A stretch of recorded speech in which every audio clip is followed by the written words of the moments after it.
Hello et bienvenue dans cet épisode 4 de Blooming Diaries. Vous l'avez vu, j'ai décidé de changer de nom pour cette série de vidéos. Ça remplace tout simplement les titres Jour X pour guérir. C'est vrai que j'ai envie de pas seulement centrer ces vidéos sur guérir de la dépression, mais plus sur le self-care, prendre vraiment de bonnes habitudes et que ce soit un peu plus général en fait. Tout simplement, j'aime que ce soit plus large que ça et qu'un maximum de personnes puissent se reconnaître à travers toutes ces petites vidéos. J'ai envie de centrer ces vidéos un peu moins sur ma petite vie, mais vraiment sur des méthodes qui peuvent aider à aller mieux, à améliorer certains aspects de sa vie, quels que soient nos objectifs personnels. Et pour ça, j'ai décidé de faire un grand tri dans ma tête, dans ma vie. On n'est pas le 1er janvier, en effet, je suis un peu en retard. Je dois avoir 5 mois de retard sur tout le monde, puisque en général, on fait un vision board, on prend des résolutions début janvier. Personnellement, depuis janvier, mon moral, il était uniquement sur le déclin. Je me sentais pas assez bien pour entreprendre quoi que ce soit. Maintenant, je me sens un peu mieux et honnêtement je suis sûre que c'est le cas de plein de personnes. C'est pas parce qu'on est en mai maintenant que c'est trop tard, c'est jamais trop tard de toute façon pour essayer d'aller mieux, donc c'est parti.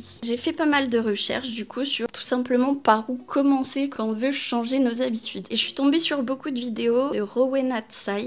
Je sais pas trop comment ça se prononce, mais je vous mets sa chaîne au-dessus. C'est vraiment sa chaîne qui m'a aidé le plus, surtout parce qu'elle a mis à disposition un Notion. C'est une sorte de formulaire qui permet de faire le point sur soi et de marquer un peu les aspects de sa vie qu'on veut vraiment améliorer et de les classer, de les prioriser aussi. En vrai, moi, c'est exactement ce qu'il me fallait, que je puisse y voir clair dans quelle direction je veux aller, qu'est-ce que je veux améliorer. Je vous mettrai le Notion dans la description. Je pense que ça peut vraiment servir à tout le monde et quels que soient nos objectifs, c'est bien d'avoir une direction claire, c'est beaucoup plus simple en fait et j'avais jamais fait ça. J'ai renseigné les aspects que je voulais améliorer, il y en a 4, elle en avait 4 aussi il me semble, par ordre de priorité. Donc moi c'était la santé, je veux surtout perdre du poids. Je veux perdre du poids parce que ça a de l'impact sur ma santé globalement, sur beaucoup de choses au quotidien qui font que ça me rend la vie pas forcément agréable. C'est un peu mon combat de toujours, mais je continue d'essayer. Pas l'intention d'abandonner et voilà, tout simplement. Je sais que ça, c'est une de mes top priorités, mais la deuxième priorité, en réalité, pour moi, elle est à peu près au même stade, c'est la santé mentale, tout simplement. Déjà, toute l'année passée, j'ai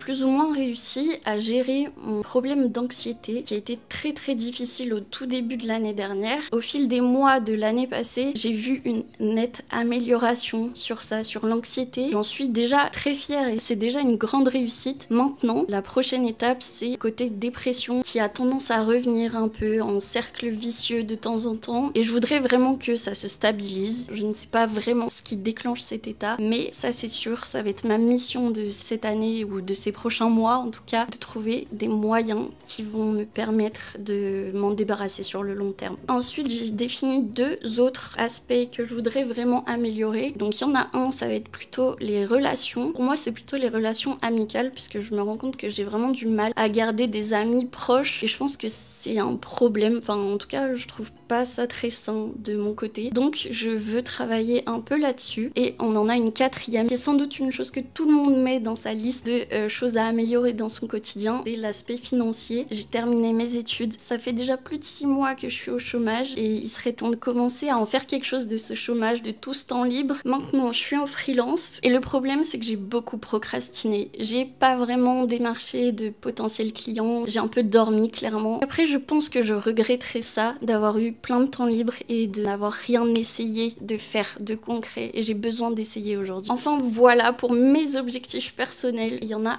plein d'autres, en tout cas moi ça m'a bien aidé. Le petit formulaire à remplir, c'est parfait pour y voir plus clair. Maintenant, c'est bien d'avoir des objectifs, mais ça sert à rien si on n'y croit pas, si on ne s'en pense pas capable. Donc pour ça, rien de mieux que de préciser selon chaque aspect de notre vie qu'on veut améliorer, quelles petites actions on peut mettre en place pour que ça participe à cette amélioration. Sur le long terme surtout, c'est ce qu'on apprend dans un livre qui commence à être connu de tous. C'est Atomic Habits en anglais, que je n'ai absolument pas fini de lire et je repousse toujours parce que j'ai la flemme tout simplement, et c'est d'ailleurs quelque chose que je vais arrêter de faire. Enfin bref, c'est sûrement le plus connu de tous les livres de développement personnel, etc. Enfin bref, une fois que j'ai eu rempli tout mon petit formulaire avec des actions que je vais mettre en place au quotidien, partie la plus fun, faire le vision board. Ça, il n'y a pas trop de secret. Je suis allée sur notre site préféré à toutes, Pinterest et j'ai cherché des images qui m'inspiraient vraiment, mais selon mes propres thématiques. Donc forcément un peu d'alimentation, un petit peu de sport, du travail sur soi surtout, de la lecture et quelque chose dont je n'avais pas parlé dans mes précédentes aspirations, c'est la Corée du Sud. Ça fait maintenant je pense plus d'1 an que j'en parle et que je veux absolument y aller, sauf que entre temps j'ai fini mes études et je me suis un peu trop confortée dans ce chômage, ce qui veut dire pas de rentrée d'argent concrètement, et les voyages c'est pas gratuit malheureusement. Donc dans mon vision board j'ai quand même fait un coin Corée du Sud. D'ailleurs voilà, j'ai fonctionné un petit peu par groupe, j'ai pas mélangé toutes les images et toutes les thématiques, j'ai fait des groupes comme ça, je trouve ça un peu plus visuel. Je me suis fixé l'objectif avril l'année prochaine pour la Corée et du coup je veux apprendre le coréen. Déjà ça me faisait un peu envie, je me laisse 1 an et comme ça l'objectif c'est que dans 1 an je puisse le parler un petit peu en Corée. Ce qui m'a vraiment fait sourire,